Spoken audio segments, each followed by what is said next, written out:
Bismillahirrahmanirrahim. Assalamualaikum warahmatullahi wabarakatuh.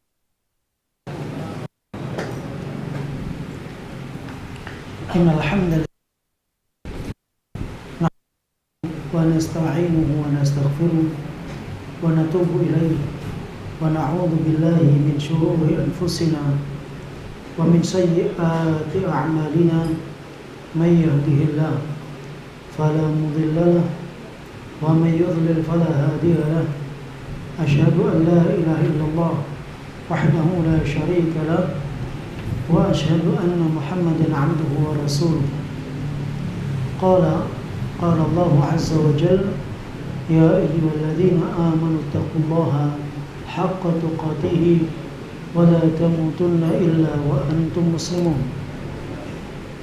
Ikhwani wa akhwati rahimani Allah wa iyyakum. Alhamdulillah, segala puji bagi Allah atas limpahan nikmat dan karunia yang Allah berikan kepada kita. Salawat beriringkan salam semoga senantiasa tercurahkan untuk Nabi kita tercinta, Nabi kita yang mulia, Nabi besar Muhammad sallallahu alaihi wasallam.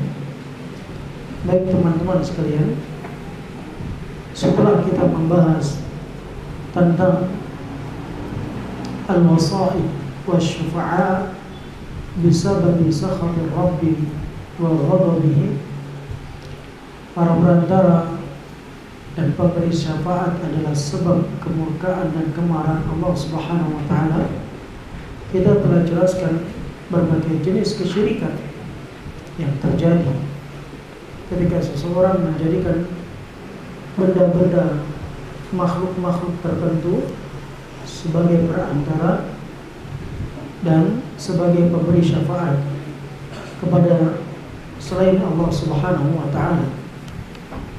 Kemudian kita juga menjelaskan tentang hal yang terlahir darinya, dari syirik, ta'til, yang menafikan. Apakah menafikan Sang Pencipta? Apakah menafikan akan kesempurnaan nama dan sifat serta perbuatannya, atau menafikan dalam hakikat peribadatan kepada Allah Subhanahu wa taala? Kita juga telah jelaskan tentang kesyirikan orang-orang Nasrani yang menjadikan Allah Subhanahu wa taala satu dari yang tiga. Dan kita menjelaskan tentang kesyirikan orang-orang Majusi yang meyakini ada zat yang dapat menciptakan selain Allah Subhanahu wa taala. Majusi meyakini bahwa kebaikan diciptakan oleh cahaya, keburukan diciptakan oleh kegelapan. Hal yang serupa juga ada pada kelompok Qadariyah yang mereka meyakini bahwa makhluk memiliki peran dalam hal penciptaan. Yang baik-baik datangnya dari Allah, yang buruk-buruk datangnya dari iblis. Kemudian mereka mengatakan Allah tidak memiliki peran dalam penciptaan. Demikian pula kesyirikan yang terjadi pada raja yang berdebat dengan Nabi Ibrahim alaihissalam, dan kesyirikan manusia yang menjadikan bintang sebagai zat yang dapat mengatur kesengsaraan dan kebahagiaannya, dan berbagai kesyirikan yang terjadi para penyembah berhala, para penyembah api, para penyembah mentari. Nah, sekarang kita akan menjelaskan tentang kesyirikan di dalam peribadatan. Syirkul ibadah, syirik terkait tentang ibadah yang disebut dengan al-uluhiyah, tauhid al-uluhiyah. Para ulama, di antaranya Imam Ibnu Qayyim al-Jauziyah, menyebutkan kesyirikan ini, uluhiyah ini lebih ringan, lebih mudah dibandingkan kesyirikan-kesyirikan yang sebelumnya. Itu berarti kesyirikan memiliki tingkatan, karena ada dosa besar, ada dosa paling besar, ya, ada dosa besar yang tidak diampuni, ada dosa yang lebih besar dari dosa besar juga tidak diampuni. Semua itu bentuk kesyirikan kepada Allah Subhanahu wa taala. Beliau mengatakan wa amma syirku fil ibadah, adapun kesyirikan dalam hal peribadatan, bahwa ashal min hadzal syirik, maka perkara kesyirikan ini lebih ringan, lebih mudah dibandingkan kesyirikan yang telah berlalu dari penjelasannya. Wa akhafu amr, perkaranya lebih ringan. Fa innahu yasduru mimman ya'taqidu annahu la ilaha illallah. Kenapa? Karena kesyirikan ini dalam peribadatan kepada Allah Subhanahu wa taala, dia yakin bahwasanya zat yang berhak diibadahi ya hanya Allah saja.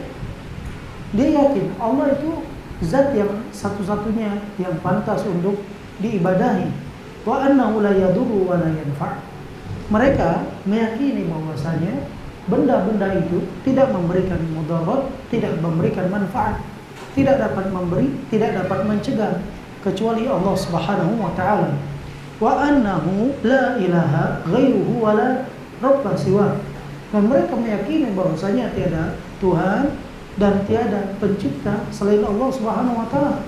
Walakin akan tetapi la yakhussullaha fi ibadatihi wa ubudiyatihi.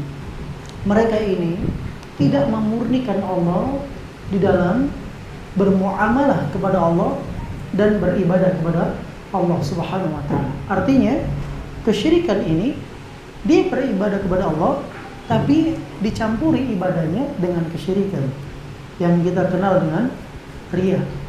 Yang kita kenal dengan riya. Riya ini jemaah, ini dosa besar. Dosa riya itu lebih besar daripada berzina. Dosa riya lebih besar daripada makan harta riba. Kenapa? Karena dosa riya ini termasuk dosa yang padanya mempersekutukan Allah Subhanahu wa taala dengan makhluk. Kalau kita lihat dari pembahasan di dalam surah An-Nisa, innallaha la yaghfiru an yushraka bih wa yaghfiru ma duna dzalika liman yasha. Sebagian para ulama memasukkan dalam ayat itu termasuk dosa riya. Termasuk dosa riya. Kenapa? Karena firman Allah Subhanahu wa taala datang dalam konteks negatif. Setelahnya dalam konteks nakiro. Nakiro dari sisi mana?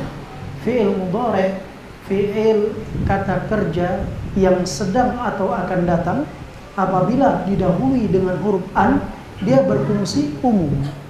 Dia berfungsi umum. Jadi berubah. Perubahannya innallaha la yaghfiru isyrakan bihi. Allah tidak mengampuni siapa saja yang mempersekutukan Allah. Allah tidak sebut dengan dosa syirik besar atau syirik kecil. Keduanya masuk di dalam ayat itu. Syirik besar dan syirik kecil. Dan ini disebutkan oleh Imam Ibnu Taimiyah, Imam Ibnu Qayyim, Imam Muhammad ibn Shalih Al-Utsaimin rahimahullah ta'ala di beberapa kitab mereka. Namun syirik ini dianggap lebih ringan dibandingkan kesyirikan yang telah berlalu. Tapi jangan terkecoh dengan ringannya, karena ini dosa besar yang tidak diampuni oleh Allah Subhanahu wa taala. Beliau mengatakan walakin la yakhussullaha fi muamalatihi wa ubudiyatihi. Akan tetapi hamba itu tidak mengkhususkan Allah di dalam peribadatannya. Bal ya'malu lihadzi nafsihi taratan. Namun ketika dia beramal, dia ingin mengambil peran, bagian untuk dirinya, bagian untuk dunianya, bagian untuk pangkat dan jabatannya, untuk kedudukan di sisi manusia. Dia bagi peribadatan tersebut, sebagian ditujukan untuk Allah, sebagian untuk dirinya, sebagian untuk hawa nafsunya, sebagian untuk syaitan, sebagian untuk manusia, untuk makhluk Allah Subhanahu wa taala. Berarti dia campur adukan peribadatan tersebut kepada selain Allah Subhanahu wa taala. Dan kebanyakan manusia melakukan kesyirikan ini. Kebanyakan manusia melakukan kesyirikan ini. Maka beliau mengatakan wa hadza halu aktsarun nas. kondisi yang demikian ini adalah kondisi mayoritas kebanyakan manusia. Wa huwa syirkul ladzi qala fihi an-nabi, yaitu kesyirikan yang Nabi SAW menyebutkan tentang kesyirikan tersebut adalah apa yang diriwayatkan oleh Al-Imam Ibnu Hibban rahimahullah ta'ala, dan hadisnya hadis yang sahih. Beliau mengatakan, Nabi SAW bersabda, asyirku fi hadhil ummah, kesyirikan yang terjadi pada umat ini akhfa min dabibi an-namal. Kata beliau, kesyirikan yang terjadi pada umat ini itu lebih tersembunyi, lebih samar dibandingkan derap langkah seekor semut. Kita terkadang ada semut yang menempel di tubuh kita, dia berjalan kita nggak terasa. Demikian, kesyirikan ini itu lebih tersembunyi lagi, ya, dibandingkan derap langkah semut. Coba bayangkan kalau ada semut hitam di atas batu hitam di gelapnya malam, bisa kita lihat. Jangan semut hitam, semut merah saja di atas batu putih, kadang kita nggak lihat. Di siang hari, bagaimana di malam hari? Arya itu terjadi pada hati seseorang. Dan riya itu jemaah seperti semut hitam yang berjalan di atas batu hitam di gelapnya malam, lebih tersembunyi, ya. Dan itu terjadi pada kebanyakan umat ini,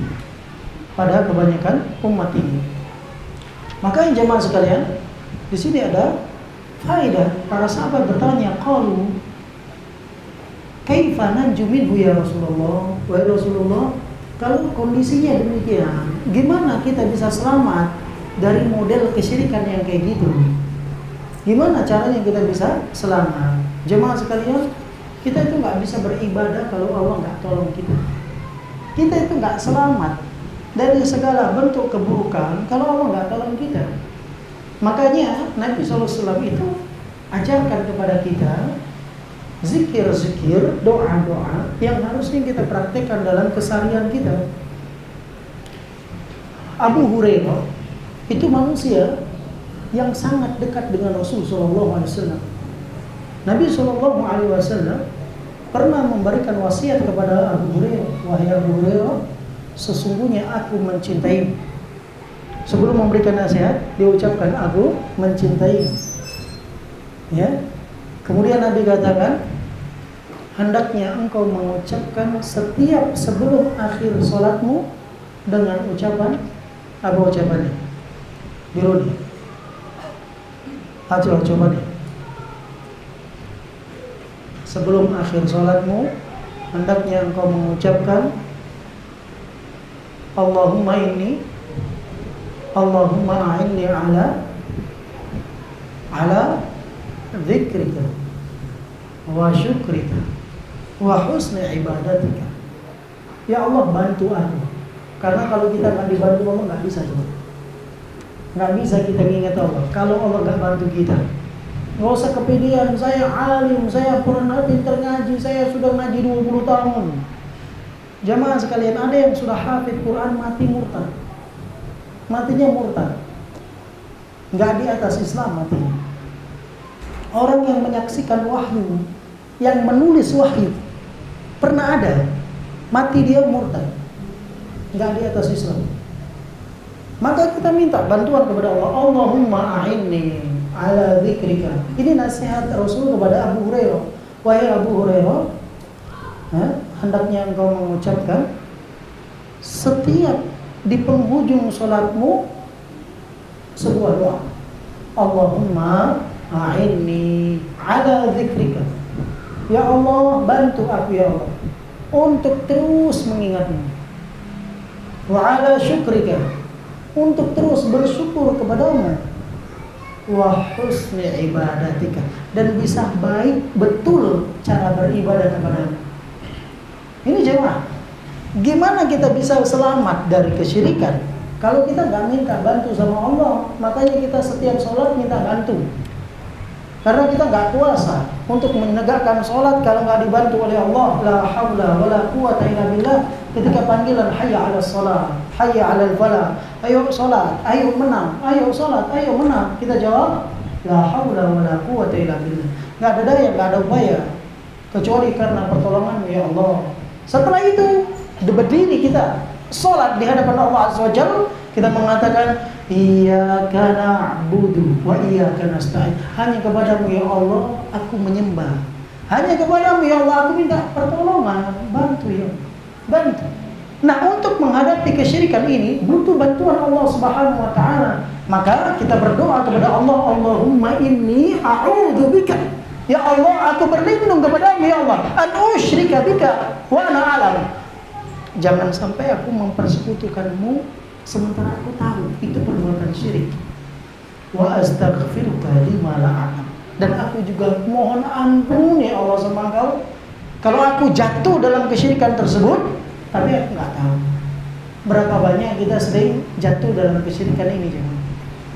Kita sering sekali. Jangan dikira orang yang sudah sholat aman. Allah katakan fawailul lil musallin. Kata Allah Azza wa Jalla, itu yang sholat dia dapat neraka wail. Kenapa? Alladzina hum an salatihim sahun. Ciri mereka kalau sholat sahur, dia suka abai, suka lalai. Kemudian alladzina hum yura'un. Kalau sholat pengen ditengok orang. Itu namanya apa? Itu namanya riya. Dan ini penyakit syirik itu jemaah. Suatu ketika Nabi SAW keluar bersama menemui para sahabatnya. Dan para sahabat itu sedang ngobrol satu dengan yang lainnya, bercerita tentang hal yang paling ditakutkan, yaitu tentang kehadiran Dajjal. Dajjal ini hal yang harus kita takuti jemaah. Makanya ketika kita sholat pun diperintahkan untuk berdoa berlindung dari Dajjal. Ketika sahabat sedang ngobrol tentang hal-hal yang ditakutkan dari Dajjal tersebut, Nabi SAW datang menyampaikan kepada para sahabat, ala ukhbirukum bima huwa akhwafu alaikum indi minal masihid dajjal. Kata Nabi, kalian mau gak saya kabarkan untuk kalian perkara yang lebih kutakutkan atas kalian ketimbang fitnahnya Dajjal. Maka para sahabat radhiyallahu anhum mengatakan, faqulna bala ya Rasulullah. Iya, tentu ya Rasulullah, kita mau. Apa itu? Kata Nabi, asyirku al-khafi, syirik yang tersembunyi. An yaquma ar-rajulu fayusalli fayazidu salatahu. Dalam riwayat fayuzayyinu salatahu. Itu ada seorang berdiri di salat. Kemudian ada orang yang melihat itu salatnya dipanjangin. Itu salatnya dibagusin. Itu sholatnya diperindah, bacaannya digoyang-goyang, dilantunkan, biar supaya dikatakan bagus, cantik, mantap, dan lain sebagainya. Lima yara min nadari rajulin. Yang demikian tidak dia lakukan kecuali sebab pandangan mata manusia menuju kepadanya. Oleh karenanya jemaah, yang kedemikian ini bukan hanya terjadi kepada kita. Orang-orang sebelum kita itu ada orang yang jihad di medan perang, jihadnya bareng Nabi. Tapi demikian Nabi SAW vonis dia menjadi penghuni neraka. Cuma orang yang rajin bersedekah, Nabi SAW vonis dia menjadi penghuni neraka. Maka jemaah, jangan sekali-kali kita katakan fulan mati syahid, fulan mati mati syahid atau mati calon penghuni surga, pulang penghuni surga, pulang mati syahid. Nggak boleh. Jangan antum kira orang yang mati sujud itu sudah pasti dia husnul khatimah. Belum tentu jemaah.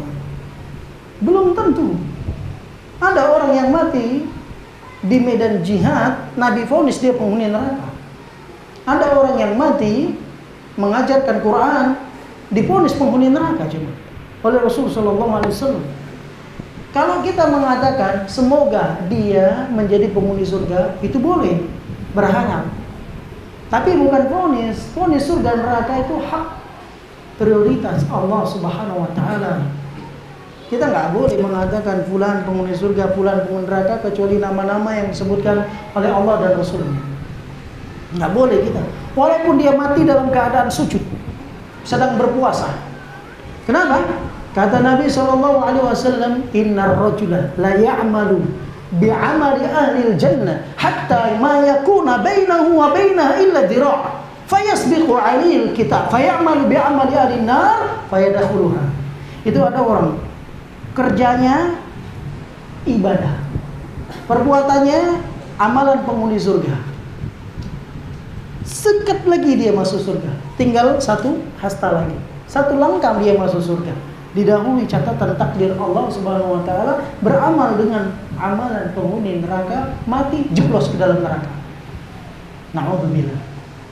Oleh karena itu jemaah, betul kita hati-hati sekali masalah syirik ini, betul-betul. Enggak, masalahnya itu syirik enggak ada yang tahu. Kata Syekh Abdul Razak rahimahullah taala, orang yang melakukan yang kesyirikan dan melakukan keikhlasan, enggak ada yang tahu kecuali Allah. Ini menunjukkan isi niat di dalam hati. Ada seorang sholat di masjid yang sama, dengan imam yang sama, dengan wudhu yang sama, dengan rakaat yang sama, dengan takbir yang sama, sampai salam dengan salam yang sama. Yang satu diterima amalnya oleh Allah, yang satu ditolak oleh Allah. Kenapa? Yang satu khalis, mukhlis, yang satu dicampuri dengan riya. Isinya di hati cuma. Dia di imamnya sama, di belakang imam dua-dua. Tapi yang di kanannya nggak tahu dengan yang di kirinya. Sebaliknya, di kirinya nggak tahu dengan yang di kanannya. Bahwasanya dia mukhlis, bahwasanya dia melakukan perbuatan riya. Nggak tahu. Kata Nabi SAW, kenapa itu terjadi? Dalam riwayat lain, fima yabdu linnas. Karena dia beramal ingin ditengok orang. Ingin ditengok orang. Nah, ini penyakit disebut dengan asyirkul khafi. Syirik yang tersembunyi. Apakah dia riya ataukah dia ujub, sama saja. Itu bagian daripada kesyirikan. Antum tahu kenapa Qarun dihukum oleh Allah Subhanahu wa taala? Sebabnya apa? Padahal Qarun jemaah ahli ibadah. Qarun ahli ibadah. Qarun itu murid kesayangannya Musa. Sekaligus ada hubungan saudara sepupunya Musa alaihissalam. Itu Qarun jemaah. Dia tampan, hartawan, uangnya banyak Qarun itu. Kalau kita cerita tentang Qarun, yang terbetik bagi kita apa? Hartawan, orang konglomerat, orang kaya raya. Makanya setiap harta yang ditemukan di bumi ini, seringkali orang mengatakan harta Qarun. Padahal Qarun tuh di Arab jemaah, nggak di Indonesia. Tapi dia katakan harta Qarun ini. Jemaah sekalian, antum tahu kenapa Qarun ditenggelamkan di dalam perut bumi? Disebabkan ujub pada dirinya. Diminta zakatnya, dia katakan innama utituhu ala ilmin indi. Itu aku dapat karena kemampuan yang ku punya. Aku punya skill, aku punya ilmu, aku punya kemampuan, makanya saya dapat harta itu. Padahal sudah ada bagian zakat yang harus dikeluarkan. Ujub menenggelamkan Qarun ke dalam perut bumi sampai hari kiamat. Demikian pula kesyirikan, riya yang tersembunyi di dalam hati, ujub, itu membinasakan amalan seseorang. Oleh karenanya kita hafalin doa ini. Minimal kita doakan doa ini jemaah sekali seumur hidup, minimal. Kalau belum hafal, ini ada bukunya, antum catat. Ya, setiap antum ada kesempatan untuk berdoa kepada Allah Subhanahu wa taala dan sisihkan waktu untuk berdoa. berdoa, Allahumma inni a'udzubika an usyrika bika wa ana a'lam wa astaghfiruka lima la a'lam. Ya Allah, aku berlindung kepadamu ya Allah dari mempersekutukanmu ya Allah, sementara aku tahu. Dan aku beristighfar kepadamu ya Allah atas kesyirikan yang kulakukan sementara aku enggak tahu. Jadi sadar tak sadar kita, Rabbana la tu'akhidna in nasina aw akhtana. Karena bisa jadi jemaah, kita sekolah tuh enggak ikhlas. Kenapa kita sering minta hidayah? Apa kita manusia tersesat? Sehingga dikatakan domba-domba yang tersesat.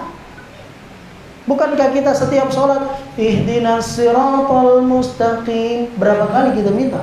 17 kali. Apa artinya? Ya Allah, tunjukkan kami kepada jalanmu yang lurus. Selama ini jalanmu bengkok, berarti nggak lurus. Karena kamu masih minta jalan lurus, belum dapatkan jalan lurus itu. Bukan demikian cuma. Ada hidayah yang perlu kita minta terus kepada Allah. Ya, banyak yang lebih tahu, banyak yang tahu dengan orang yang nggak tahu, mana lebih banyak? Orang yang tahu dengan orang yang nggak tahu, mana lebih banyak? Orang yang nggak tahu. Maka kita minta ingin menjadi orang yang tahu. Ada orang yang tahu dengan orang yang mengamalkan yang dia tahu, mana lebih banyak? Yang tahu, tapi amalnya enggak. Ya kan gitu? Orang tahu, sudah mengamalkan apa yang dia tahu. Demikian. Mana lebih banyak? Yang dia mengamalkan jarang-jarang dengan orang yang mengamalkan konsisten. Hah? Yang jarang-jarang. Sudahlah banyak yang nggak tahu, banyak yang berilmu tapi jarang diamalkan. Diamalkan kadang-kadang. Mana banyak bercampur dengan ikhlas atau bercampur dengan riya? Mana lebih banyak? Banyak bercampur dengan riya. Kita pingin jemaah amal kita terus konsisten di atas keikhlasan sampai kita mati di atas husnul khatimah. Maka minta terus hidayah, ihdina. Bukan karena kita masih sesat, enggak. Kita sudah tahu ini jalan yang benar, namun minta bantu oleh Allah Azza wa Jalla agar kita bisa mengamalkan. Banyak orang tahu tak beramal. Banyak orang tahu beramal tak ikhlas. Banyak orang tahu beramal ikhlas tak konsisten. Banyak orang tahu beramal ikhlas konsisten mati kafir jemaah. Ada orang demikian? Ada. Makanya kita terus minta hidayah kepada Allah Subhanahu wa taala agar kita dimatikan di atas husnul khatimah. Dan kesyirikan itu di sini jemaah, melekat di dalam jiwa seseorang. Terus di mana dia pergi akan ada kesyirikan itu. Maka kita terus minta kepada Allah perlindungan agar kita tidak jatuh dalam kesyirikan, sadar ataupun tidak. Kemudian kata Asy-Syaikh rahimahullah taala, "Farriya'u kulluhu syirkun." Yang namanya riya semuanya adalah bentuk kesyirikan. Bentuk kesyirikan. Allah Jalla wa Ala mengatakan di dalam surah Al-Kahf di dalam ayat 110, "Qul innama ana basyarum mithlukum." Katakan, wahai Muhammad, sesungguhnya aku hanyalah manusia seperti kalian, yang kadang sakit, yang kadang sehat, yang butuh nikah, butuh makan, butuh tidur, yang puncaknya juga mati. Jadi nggak perlu diibadahi. Katakan wahai Muhammad, sesungguhnya aku adalah manusia juga seperti kalian. Namun yang menjadi pembeda adalah yuha ilayya. Allah kasih wahyu untukku.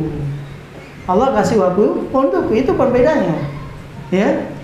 Annama ilahukum ilahu wahid. Ketahuilah bahwasanya Tuhan kita dan kalian itu satu, Allah Subhanahu wa taala. Olehnya jangan mengharap kepada selain Allah. Faman kana yarju liqa'a rabbih falyamal amalan shalihan. Barang siapa yang berharap untuk bertemu dengan Tuhannya, maka hendaknya dia beramal dengan amalan saleh. Kapan dikatakan amal saleh? Apabila amal tersebut ikhlas karena Allah, menteladani Rasulullah. Ikhlas karena Allah, menteladani Rasulullah, wala yusyrik bi'ibadati rabbih ahada, dan tidak mempersekutukan kepada satupun makhluk Allah dalam peribadatan kepada Allah Subhanahu wa taala. Syekh menjelaskan, kama annahu ilahun wahid, sebagaimana karena Allah Azza wa Jalla adalah Tuhan yang satu, la ilaha siwa, enggak ada Tuhan selain Dia, fakadzalika yanbaghi an takuna al-ibadatu lahu wahdahu.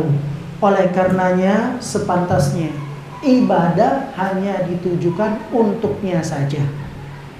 Karena Tuhannya cuma satu, maka ibadahnya hanya untuk Dia saja. Fakama tafarrada bil ilahi yajibu an yatafarrada bil ubudiyyah. Karena Allah Subhanahu wa taala Maha Esa dalam uluhiyahnya, maka wajib bagi kita juga mengesahkan dalam peribadatan kepadanya. Tidak mempersekutukan Allah Subhanahu wa taala kepada apapun. Fal amalu salih, kapan seorang dikatakan beramal dengan amalan saleh? Walaupun niat baik, kalau amalnya buruk ya buruk. Lihat, niat baik tidak merubah amalan buruk menjadi baik. Ini cuma niat baik tidak merubah amalan buruk menjadi baik. Seperti madhabnya Robin Hood, niatnya baik, amalnya buruk, tidak merubah amal buruk menjadi kebaikan. Baik, fal amalu salih, yang dikatakan amalan itu amalan saleh, huwal khali minar riya, amalan yang bersih, kosong, tidak tercampur dengan riya.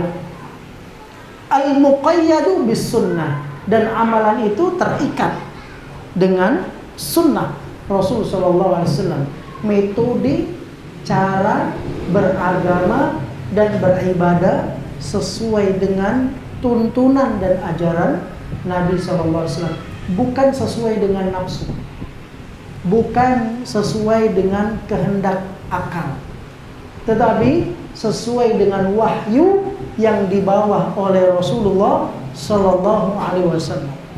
Jadi dalam beramal itu enggak asal-asalan. Karena ada orang yang beramal, amalnya enggak diterima jemaah. Ada orang beramal, amalnya enggak pernah diterima oleh Allah Subhanahu wa taala. Kenapa? Karena amalnya bercampur dengan riya, bercampur dengan hal-hal yang padanya dia mempersekutukan Allah. Wa kana min du'a Umar. Kita tahu jemaah, satu-satunya manusia yang Nabi mengatakan syaitan takut sama dia, ya Umar orangnya. Ya kan? Kata Nabi SAW, ma salaka Umar fajjan. Tidak Umar itu berjalan di sebuah lorong, kemudian ada syaitan yang mau berjalan di lorong itu, kecuali dia muter, cari jalan yang lain. Takut sama Umar. Umar itu ditakiti syaitan jemaah, tapi Umar sendiri pun berdoa takut dari riya. Untuk bayangkan ini, gimana kita? Gimana kita? Syaitan man lihat kita ketawa, imannya lembek, digoreng mekar kayak kerupuk, kena air ciut, diketok pecah. Itulah iman kita sekarang jemaah. Oleh karena itu, coba dengarkan ucapan Umar, Allahumma ja'al amali kullahu khalisan. Ya Allah, jadikanlah seluruh amalku ikhlas karenamu ya Allah. Waj'alhu liwajhika khalisan, dan jadikan seluruh amalku murni hanya untukmu ya Allah. Wala taj'al li ahadin fihi syai'an, dan janganlah jadikan sedikit pun dari amalku untuk siapapun. Artinya hanya untuk Allah Subhanahu wa taala. Bukan cuma Umar. Nabi SAW ketika beliau haji di Hajjul Wada, ketika beliau mengucapkan ihlal di dalam ihram beliau mengatakan labbaik Allahumma hajjan la riya'an wala sum'ah. Kata Nabi, ya Allah, ini hajiku ya Allah karenamu ya Allah. Enggak ada riya, enggak ada sum'ah. Itu Nabi jemaah. Itu Nabi. Makanya kita terus minta tolong sama Allah Azza wa Jalla. Karena banyak amal kita ini kalau sudah ibadah, ya modelnya dua. Sebelum ibadah posting, setelah ibadah posting, saat ibadah posting. 3 berarti. Iya kan? Atau pura-pura ibadah posting. Coba terang-terang. Ini kameranya. Ini ada backgroundnya, ini Ka'bah. Sambil gini nih. Iya kan? Dia tak baca Quran, dia tak berdoa. Kemudian minta fotokan, seakan berdoa, diposting. Niatnya, asalnya dia niat, Ustaz, saya pengen motivasi saudara saya. Jamaah, antum tahu benang merah dengan benang hitam, antara niat yang tulus dengan riya tipis. Salah tarik, putus. Bisa dipahami?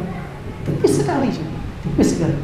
Maka kalau kita posting-posting itu, kadang-kadang itulah yang bisa jadi amal kita sudah kita buat selama ini, kita susun rapi, kita buat cantik. Setelah kita beramal, waja'alnahu haba'an manthura. Kata Allah, kami jadikan amalannya debu yang berterbangan. Nggak ada apa-apa. Karena akibat riya. Riya. Tadinya kan dia nggak mau dipuji, jemaah. Enggak, biar supaya nggak dipuji. Kan gitu ya. Awalnya. Jadi untuk apa? Motivasi untuk yang lain. Kan gitu ya. Waktu dia awalnya motivasi, begitu disanjung sekali, goyang jemaah. Mentalnya kan mental kerupuk. Goreng mekar, kena air ciut, ketok, pecah. Demikian. Posting dikit, tadi niatnya untuk mendorong motivasi. Begitu kita dikasih komentar, ya Allah, pingin juga ikut berangkat dan. Yang kedua, bla bla bla bla. Yang ketiga, bla bla bla bla. Baru dia. Yang keempat dia kasih komentar. Alhamdulillah. Gini gitu. Akhirnya setan masuk lebih halus daripada derap langka semut.